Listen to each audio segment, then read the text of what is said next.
नमस्कार, आप देख रहे हैं धर्म। मैं हूं याशिका गुप्ता।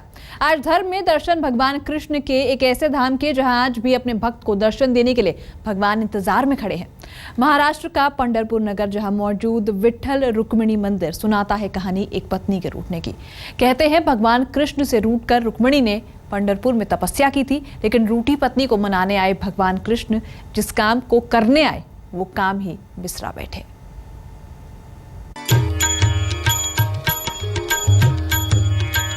हाथ छुड़ाए जात हो निबल जान के मोए, हृदय से जब जाओ तो सबल में जानू तोए।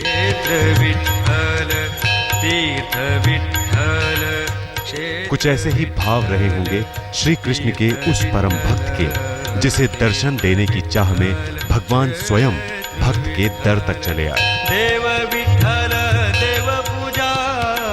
न सिर्फ चले आए बल्कि जिस कारण से इस नगर तक आए थे वो काज ही बिसरा गए, और इस तरह महाराष्ट्र का ये छोटा सा नगर पंढरपुर बन गया परम तीर्थ पंढरपुर धाम, जहां विट्ठल रूप में पूजे जाते हैं श्री कृष्ण, और दूसरी तरफ आराधना होती है उनकी रूठी हुई पत्नी रुक्मिणी की। विठ्ठल विठ्ठल विठ्ठल विठ्ठल विठ्ठल विठुराया। महाराष्ट्र में पुणे से लगभग 200 किलोमीटर दूर पवित्र चंद्रभागा नदी के तट पर बसा है पंढरपुर। यहाँ ये नदी अर्धचंद्राकार रूप में बहती है, इसलिए इसे चंद्रभागा कहते हैं। एक मान्यता ये भी है कि श्रापित चंद्रदेव यहीं स्नान करके श्राप मुक्त हुए थे, तभी से ये नदी अर्धचंद्राकार रूप में बहने लगी और लोग इसे चंद्रभागा कहने लगे। इसी के तट पर 13वीं शताब्दी के इन भव्य और प्राचीन मंदिरों में अलग अलग विराजे हैं विट्ठल और रुक्मिणी।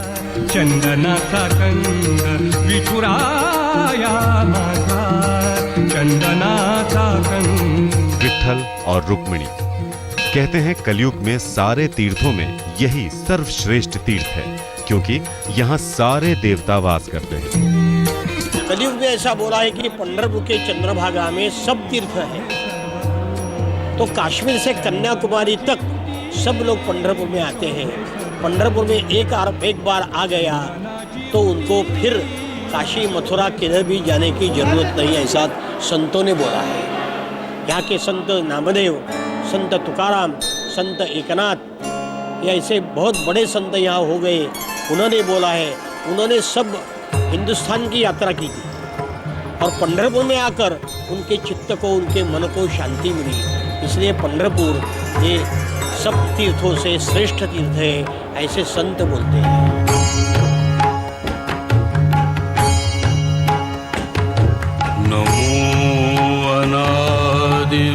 पद्म पुराण में उल्लेख मिलता है कि भगवान कृष्ण से रूठकर रुक्मिणी द्वारका से यहीं आकर तपस्या करने लगी। जब कृष्ण उन्हें मनाने यहाँ आए तो उन्हें अपने भक्त पुंडलिक का स्मरण भी हो आया। कृष्ण उन्हें दर्शन देने रुक गए और दूसरी तरफ रुक्मिणी प्रतीक्षा में ही खड़ी रह गईं। कहते हैं तब से जाने कितने ही युग बीत गए। इधर रुक्मिणी कृष्ण की प्रतीक्षा में रूठी खड़ी हैं और उधर श्री कृष्ण कमर पर हाथ रखे अपने भक्त को दर्शन देने की बाट जोह रहे हैं। भगवती भगवती। पुंडरीक ने एक ईंट फेंकी और एक उस ईंट पर भगवान खड़े हैं। संत नामदेव ने ऐसा कहा है, युगे 28 विटेवरी उभा, वामंगे रखुमाई दिसे दिव्य शोभा। 28 युग तक ये भगवान पुंडलिक ने फेंके हुए ईंट पर खड़े हैं और वामंगे वहाँ पीछे रुक्मिणी तपस्या करती थी, वहाँ वो खड़ी ही खड़ी है। ऐसा पंढरपुर क्षेत्र का इतिहास है। पंढरपुर में आज भी भक्त भगवान के उस रूप का दर्शन कर सकते हैं जिसमें वो शेषनाग के नीचे कमर पर हाथ रखे एक ईंट पर खड़े अपने भक्त की बाट जोह रहे हैं।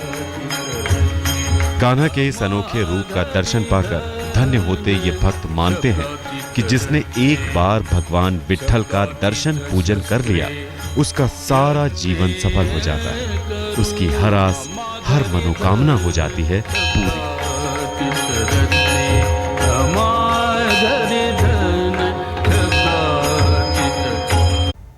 विट्ठल रुक्मिणी मंदिर में बड़े ही अनोखे तरीके से भक्त मानते हैं अपने पापों की क्षमा याचना। भक्त कान पकड़कर भगवान से मांगते हैं माफी। कहते हैं जिसने भी यहाँ आकर भगवान के पहले दर्शनों का सौभाग्य पा लिया, उनकी कोई भी मनोकामना अधूरी नहीं रहती।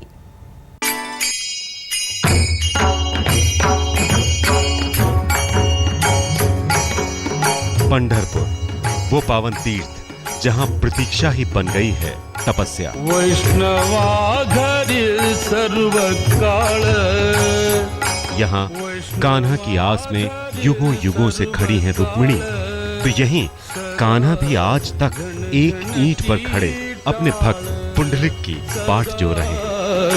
झण झणती टाळ। वैसे कलयुग के ये भक्त भी कुछ कम नहीं हैं, जो सिर्फ इस विश्वास पर मीलों दूर से पैदल पंढरपुर खींचे चले आते हैं कि यही तो वो परम तीर्थ है जहां मिलेगी उन्हें मुक्ति, यही होगा उनके पापों का अंत। झण झणती टाळ। पंढरपुर पहुंचकर भक्त सबसे पहले चंद्रभागा नदी में स्नान कर पवित्र होते हैं। स्नान के बाद उनके कदम तेजी से बढ़ चलते हैं अपने विठोबा और रुक्मिणी की ओर। पांडुरंग पांडुरंग विट्ठल विट्ठल जय हरि विट्ठल की गूंज के बीच ये भक्त सुबह 4 बजे की उस काकड़ आरती की प्रतीक्षा कर रहे हैं, जिसमें विट्ठल रुक्मिणी को जगाकर उन्हें मंगल स्नान कराया जाता है।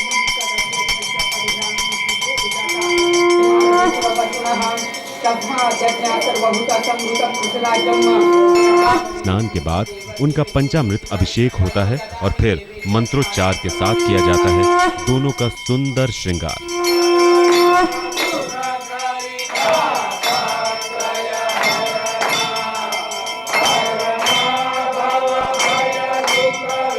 श्रृंगार के बाद भगवान विट्ठल को तुलसी की माला और माता रुक्मिणी को अर्पण किया जाता है लाल सिंदूर।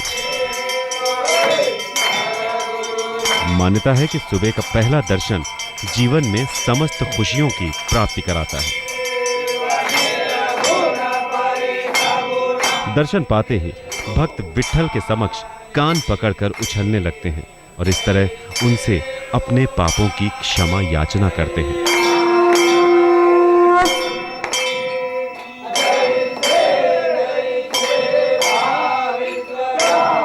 भीड़ भाड़ से भरे गर्भगृह में भगवान का चरण स्पर्श कर पाना तो मानो क्षण भर में स्वर्ग लोक की प्राप्ति करा देता है। लगता है भक्त के संकट दूर करने भगवान स्वयं क्षण भर में चले आए हैं।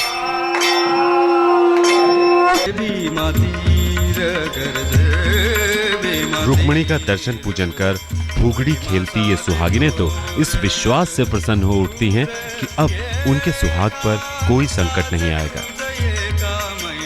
कहते हैं कि धन धान्य की कृपा बरसाने वाले पांडुरंग यानी विट्ठल और रुक्मिणी की पूजा इस लोक में भी स्वर्ग लोक सा लाभ प्रदान कराती है। नामाचा गजर। यहाँ पांडुरंग और रुक्मिणी का पूजा विधि होता है, उसमें महापूजा होती है, वाद्य पूजा होती है और तुलसी अर्चन होता है। रुक्मिणी के यहाँ कुमकुम अर्चन होता है। पूजा का लाभ तो धन धान्य पशु वृद्धि ये सब आदमी को प्राप्त होता है। ये मानव को ऐहिक ऐश्वर्य प्राप्त होता है और परलोक में भी स्वर्ग का उनको लाभ होता है। यह पूजा का लाभ है। विट्ठल रुक्मिणी के इस धाम में साल भर भक्तों का तांता लगा रहता है, मगर हर महीने आने वाली एकादशी को दर्शन पूजन का विशेष दिन माना जाता है। और सबसे बड़ा उत्सव होता है ये भव्य और विशाल भक्ति यात्रा, जिसमें लाखों श्रद्धालु शामिल होते हैं। इन श्रद्धालुओं को वारकरी कहा जाता है। लगभग 250 किलोमीटर की इस पैदल यात्रा में संत ज्ञानेश्वर महाराज और संत तुकाराम महाराज की पालकी निकाली जाती है, जो 20 दिनों में पुणे से पंढरपुर पहुंचती है। कहते हैं इस भक्ति यात्रा का आरंभ 12वीं शताब्दी में संत ज्ञानेश्वर ने किया था, जिसे बाद में भक्त तुकाराम ने आगे बढ़ाया। तब से अब तक हर साल आषाढ़ माह में सरिता रूपी ये भक्ति यात्रा पंढरपुर पहुंचती है और इस परम तीर्थ के महासागर में समा जाती है।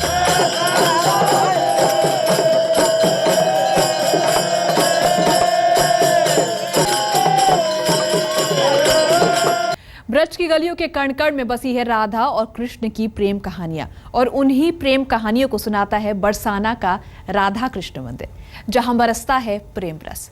ब्रह्म पर्वत पर किसी महल की तरह विराजमान इस मंदिर की दीवारों पर दिखाई देती है कृष्ण की अनगिनत लीलाएं, जो उन्होंने राधा रानी के साथ की हैं। राधे तू बड़ी भागिनी, कौन तपस्या कीन, 3 लोग तारण तरण सो तेरे आधीन। राधा समर्पण की प्रतिमूर्ति, प्रेम की पराकाष्ठा। राधा श्री कृष्ण की ऐसी छाया जो अंधकार में भी उनके साथ रही और अपने निस्वार्थ प्रेम के बदले पाया ऐसा स्थान कि कलयुग में भी श्री कृष्ण से पहले लिया जाता है राधा का नाम। जग जग से पावन है ब्रज की रज, क्योंकि यहाँ कण कण में बसे हैं राधा कृष्ण। इसी ब्रज में एक गांव है बरसाना, जहां बरसता है प्रेम रस, और बरसे भी क्यों ना, क्योंकि यही तो है राधा रानी का गांव। राधा को नाम अनमोल बोलो राधे राधे, राधा को नाम अनमोल बोलो राधे राधे। भगवान श्री कृष्ण की जन्मभूमि मथुरा से दिल्ली जाते हुए छाता से 17 किलोमीटर चलने के बाद आता है राधा का गांव बरसाना। पुराणों में बरसाना को वृषभानपुर भी कहा गया है। कहते हैं इस गांव का ये नाम यहाँ के राजा और राधा के पिता वृषभानु के नाम से पड़ा। बरसाना में प्रवेश करते ही सबसे पहले दर्शन होते हैं पवित्र वृषभानु कुंड के। इस कुंड के किनारे ही राजा वृषभानु का महल भी है। मान्यता है कि इसी कुंड में तैरते समय कमल के एक पुष्प पर राजा वृषभानु को राधा रानी मिली थी। राधा को नाम अनमोल बोलो राधे राधे। ये कुंड जो है वृषभानु राजा का बनवाया हुआ है, जो कि राधा जी के पिताजी थे। ये पौराणिक तभी से चला आ रहा है। सब लोग इसमें स्नान करके अपने आप को जो है कृतार्थ समझते हैं।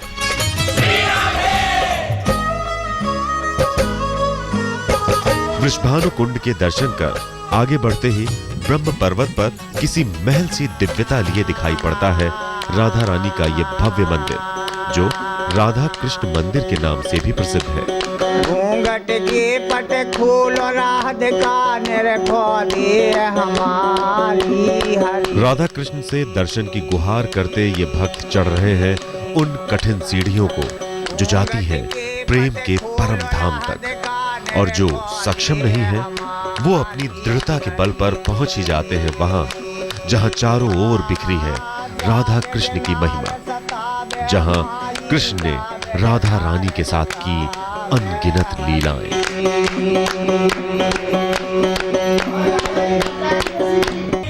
परमधन राधे नाम आधार, जाहे श्याम मुरली में टेरत सुमरत बारंबार। श्री सुख प्रकट कियो नहीं आते, जान सार को सार। व्यास दास प्रकट बखानत, जान डार वार में बार। ये प्रमाण है। भगवान श्री कृष्ण राधा रानी के स्वयं उपासना करते हैं। राधा जी के साथ में भगवान कृष्ण की अनेक लीला है। यहाँ पर गैबर वन में रास लीला हुई है, दान लीला हुई है, मान लीला हुई है, नौका विहार लीला हुई है, और जो है माखन चोर लीला वगैरह झूला है। सारी लीलाएं भगवान ने यहाँ पर की हैं। राधा कृष्ण मंदिर के आगे ब्रह्म पर्वत पर ही है ये राधा कुंड। मान्यता है कि अपनी सखियों के साथ राधा गिहिर वन के इसी कुंड में स्नान करने आती थी। कहते हैं यही वल्लभाचार्य जी ने श्रीमद् भागवत का पारायण भी किया था। कुंड के आगे ही ये कुशल बिहारी मंदिर भी है, जिसका निर्माण जयपुर के महाराजा माधो सिंह जी ने करवाया था। 500 साल पुराने इस भव्य मंदिर में राधा कृष्ण की जीवंत प्रतिमाएं विराजमान हैं। राधा को नाम ब्रह्म पर्वत के दूसरे छोर पर सांकरी खोर के बाद श्रद्धालु मान मंदिर पहुंचते हैं। मान्यता है कि यही कृष्ण ने रूठी हुई राधा को मनाने के लिए मोर का रूप धरकर नृत्य किया था। कालांतर में यह स्थान मयूर कुटी के नाम से प्रसिद्ध हुआ।